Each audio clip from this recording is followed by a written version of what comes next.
นี่ก็มาล่าสัตว์อีกตามเคยแต่ว่าได้2 ตัวแล้วไปถ่ายเสียวนั่นนี่มันน้อยตอนนี้นะ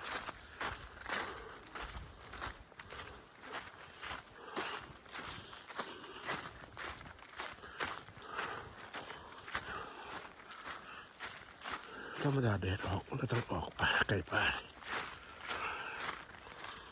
ว่าฝนตกมาหลายมื้อแล้วมีหมูเหี้ยทุกแต่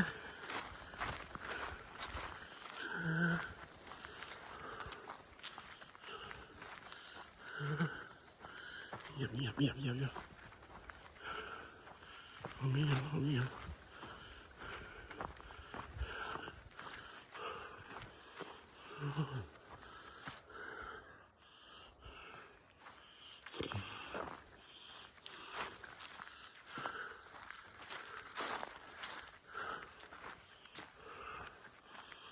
สนุกหน่อยนึง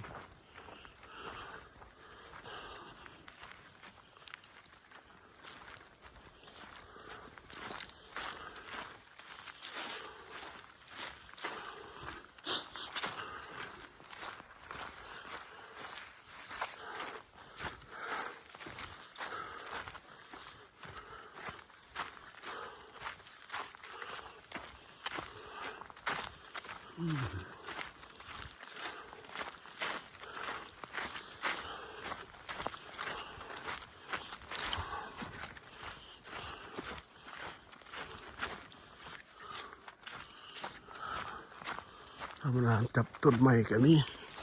เพราะว่ามีอะไรมันกินยอด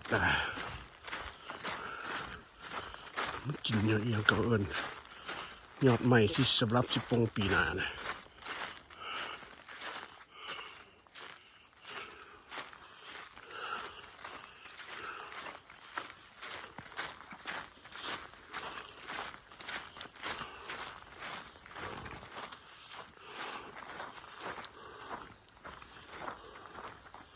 บุเรียวขากล่องมานำ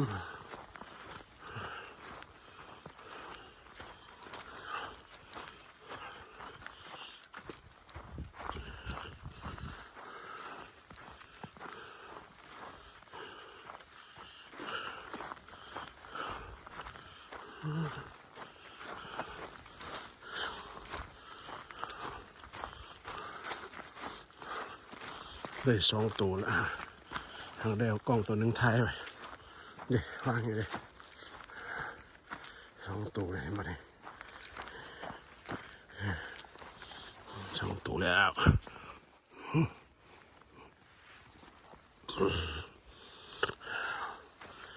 สวยๆงามๆเลยมา